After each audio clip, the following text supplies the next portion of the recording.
Praise lord ప్రియులారా, ప్రభు మాట్లాడుతుండగా విందాము. మన చర్చెస్‌లో నిజమైన ప్రవక్తలు లేకుంటే మనం చాలా నష్టపోతాము.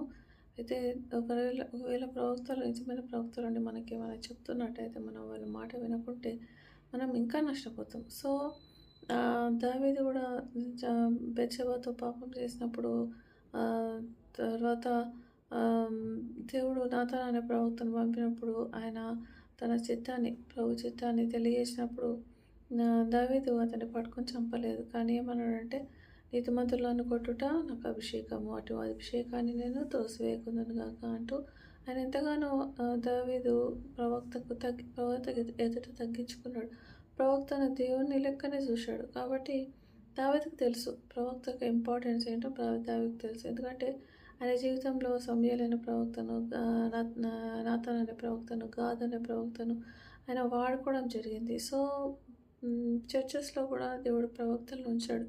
కానీ వాళ్ళు చెప్తుంటే మనం వినకుంటే నువ్వేందిలే చెప్పడం, దేవుడు నీకే చెప్పొచ్చాడని మన పాస్టర్లు వాళ్ళని తృణీకరించడం, పాస్టర్ల తప్పొప్పులు చూపిస్తుంటే వాళ్ళు తట్టుకోలేక ఎక్కడ ప్రజలంతా నన్ను ఒక చర్చిలోంచి తరిమేస్తారని చెప్పి పాస్టర్లు ఏం చేస్తున్నారంటే నిజమైన ప్రవక్తలను చర్చిలో నింపడం లేదు.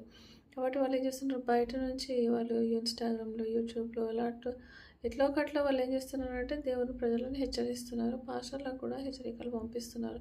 కానీ వాళ్ళు వినకుండా ఇంకా మేము ఎక్కువనే చేస్తాం కానీ తగ్గాము.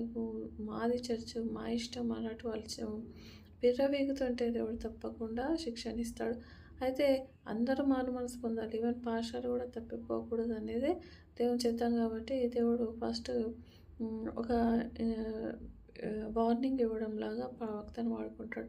ఒకవేళ వార్నింగ్‌ని ఎవ్వరు గ్యాదర్ చేయకుంటే తప్పకుండా శిక్ష అయితే పడాల్సి ఉంటది. తర్వాత దాని నుంచి దేవుడు కూడా మనల్ని తప్పించలేడు. కాబట్టి మనం నిజమైన ప్రవక్తలు మన చర్చెస్‌లో ఉండడం చాలా ఇంపార్టెంట్.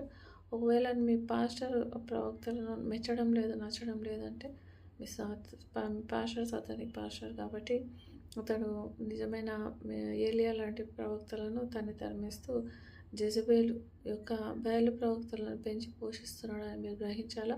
తర్వాత అలాంటి చర్చెస్‌లో మీరు ఉంటే లాభం లేదు. కాబట్టి మీ ఆత్మ కూడా డేంజర్ కాబట్టి మీరు అలాంటి సాతాను కార్యాల నుంచి తప్పించబడినట్టు ఒక మంచి చర్చ్‌ని వెతికి మంచి చర్చ్‌కి వెళ్ళండి. లేదంటే మీరు ఇంట్లో ఉండే ప్రార్థన చేసుకోవచ్చు.